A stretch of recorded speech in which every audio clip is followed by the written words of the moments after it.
έρχεται στο βίντεο πετώντας. Αποστολή του: να βρει 80 γάτες. Περιθώριο: 80 μέρες μόνο. Είναι όμως ο μόνος κατάλληλος για τη δουλειά, έστω κι αν είναι τόσο μικρός.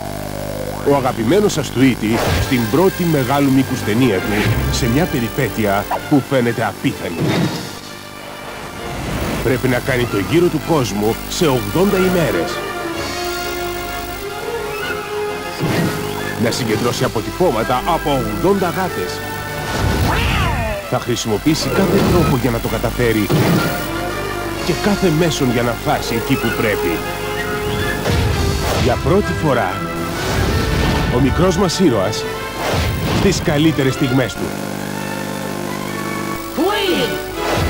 Tweety, οι φτάμενες περιπέτειες, κυκλοφορεί τώρα αποκλειστικά στο βίντεο, μεταγλωτισμένο.